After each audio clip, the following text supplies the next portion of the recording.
reach for my pound when I pick up the blunt. It's hard to put it down. The northern lights keeps me high as kites. Got a stupid fat collection of bonds, bowls, and pipes. What's good, people? We're gonna pop in here, do a quickie on ash catchers. You know, what you may want, what you may not want, or need, or don't need, and whatnot. This is pretty much my favorite. This is the dry ash catcher. You'll see there's no stem going down into it. So, versus your wet percolation ash catcher, this one has multiple stems. I think it's got 8 arms going down into it. You're gonna put a little water into this one. You're gonna put a little water into both, actually. But the idea of the dry ash catcher is any particulate smoke's gonna come down here. The particulate's gonna hit the water and just get caught in the water. If you didn't have the water in there, it would, you know, float around and eventually get sucked back up into your bong. But once it hits that water, it pretty much gets caught there and sits there. So I let a piece get pretty dirty for y'all. I actually wanted to hit it first. Let me hit it first.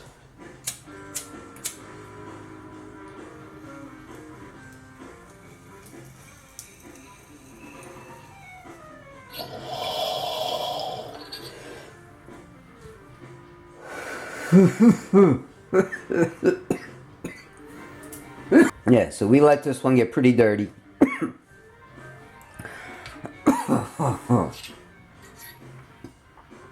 I'll take the bowl out and show you how dirty this one is. You can see all the particulate that gets caught in there. And then you got stuff that gets caught up in there too. We'll show you how it comes out. Comes out much easier than using this the 8-arm percolator. If you are going to get a percolator, you want to get a good design where the arms aren't too close, or where the arms aren't too close to the outer wall of the ash catcher, because your bud can get stuck in so many places in between the arms. Bud can get stuck in between the arm and the outer wall, and there's points where I couldn't even get it out, couldn't even get it clean because it gets wedged in there. So ultimately I don't recommend this. Also, for the fact that you're going to put water in it, you're only going to put a little bit of water. Even if you put more, it's going to regulate it, it's going to suck it back, and you're going to end up with just a little, you know, ½ inch of water in there. And that water is going to get totally filthy in like 2 hits. So every subsequent hit you take, you're pulling it through that dirty water. When you're using the dry ash catcher, you're never pulling it through that dirty water. The smoke is still just going through here. It touches the water, your particulate, but your smoke isn't getting pulled through the water. So you're not going to get the taste of the water going up into your smoke, which this one will do. Once that water is dirty, you're going to start getting a taste into your smoke. And this one's much more expensive. This was heavy glass. I'm sure they sell cheaper ones. But these I got for basically, I think it was like under 20 bucks for 2 of them. This is definitely some eBay Chinese glass, but it's worked well. They got other variations. Thick ass glass has some. You'll see Raw OG 420 pretty much swears by it. I didn't really know about the dry ash catcher until about a year ago, but it's now my favorite thing. We'll take a quick look at, here's what the bong looked like from all of the filth that was in here. We'll show you what it prevented coming out of the bong. Got the glow guard on there. We did a video on this. If you didn't catch it, peep that. Woo! I'll take her off. This way you could beat your bong on whatever you want with this thing. And it's got a light in it. That's what we use all the time.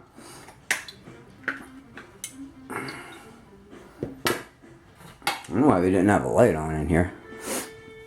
So you can see the water's a little yellow, but there's literally no particulate in the water from the dry ash catcher. That you'd think the wet one would do more. You know, you'd think the dry one might let some stuff in there. There's literally nothing in there. Water's dirty. And it caught basically everything.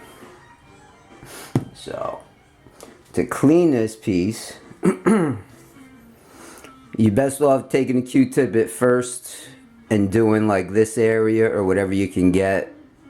You could pretty much just throw water in there at first and start fucking around, but you don't want to get resin back up on your joint area. Otherwise, you're going to have to alcohol that out. So, we'll give her just a little something around the top. And a little area you can get there. Yeah, you want to try and pull her out without hitting the joint area, which we already did. It's like playing the game Operation. So we'll give her one more, because I see I didn't get the other in there. Other side, just a quickie. Alright, now we're going to dump this out. Or you can put a little water in first if you want, because you kind of want to get the stuff off the sides, whatever to fall in there.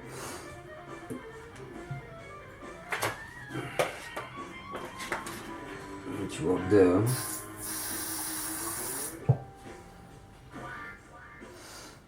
That's just the first little bunch of water I threw in it. One dump out.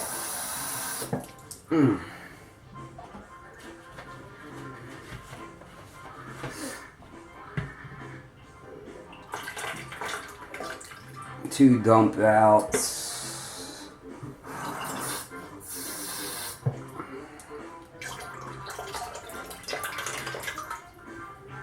Three dump outs.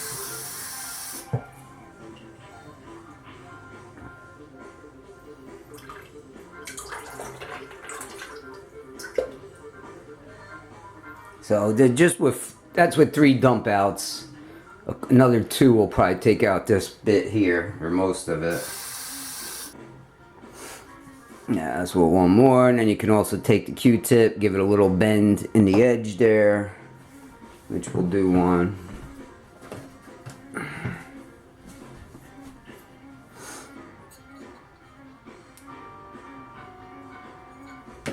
But we didn't bend really enough.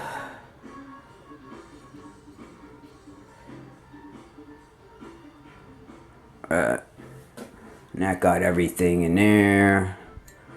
This is the tricky part. You get a little something in there. I'd say look for a little better design.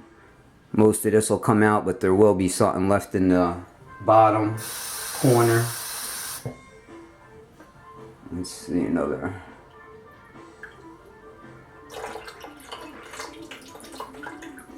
Yeah, another dump out. A bunch more came out, so that's pretty clean just for a few dump outs and a little quickie with the Q-tip versus the wet ash catcher, the percolator ash catcher, which is a whole freaking project.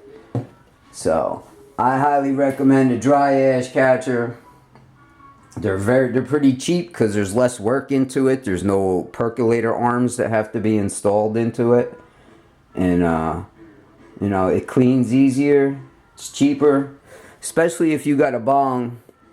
This bong has a nice little percolator in the down stem, you know, and some people have another percolator up here, some people have two percolators. You know, if you got all of these percolators, you definitely really don't need another percolator ash catcher. At some point, you know, you're filtering particulate, but you're also, you know, filtering THC to an extent. So you're going to weaken your THC level a bit. So you don't have to overdo it with the percolation. This downstem from thick ass glass is amazing. It will change the function of your bong. If you were to get one of these, it's got so many slits in it. You know, you can really see it, but it is amazing. And that's pretty much it. If I had to go with one, I'd definitely go with the dry ash catcher. I recommend getting two. This way you can keep one chilling you know, one soaking while you're using the other one. And that's pretty much it. We'll pop in with a review soon. Peace.